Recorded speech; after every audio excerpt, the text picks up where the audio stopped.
কেন মেয়ে সাহেব, এটা ভালো নাকেনি। তোমাকে দারুণ লাগছে বলুনি।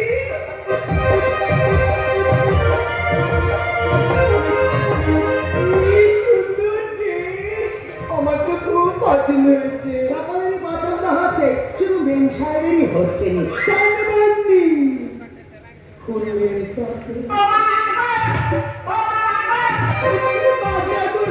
ও দেশের মধ্যে কি বোঝে, নিজে তো একটা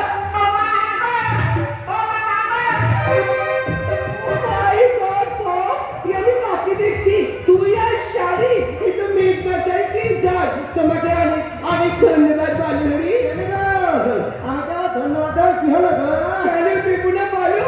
সংস্কৃতির সাথে কোনোদিনও দেখিনি।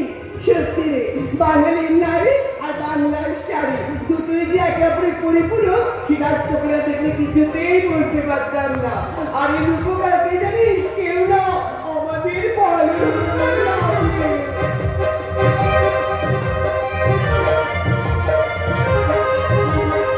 তুমি কি মজা বল? আমি বাবা, আরে বাবা মেম সাহেব তো কিছু না করলেও সুন্দর।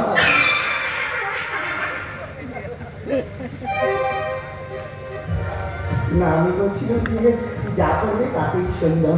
শুধু যদি এই পথ থেকে পাগল হয়ে যায় না, তাহলে আরো বেশি সুন্দর।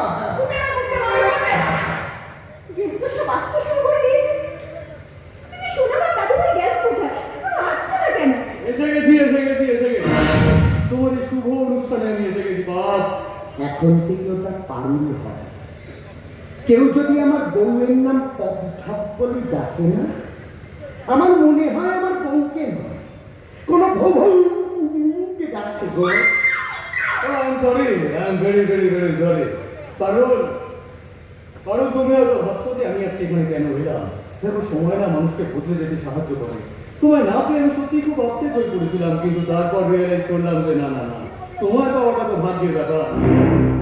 আমি তো আর মুখোশ করতে পারবো না, তাই সবকিছু ভুলে তোমাদের শুভেচ্ছা জানাতে চলে এলাম। ও লাভলি, আপনাকে নিমন্ত্রণ ছিল না? দাদুর আরেকটি খাওয়ারের তেলের বান্ধব। অনেক ধন্যবাদ ব্রজ।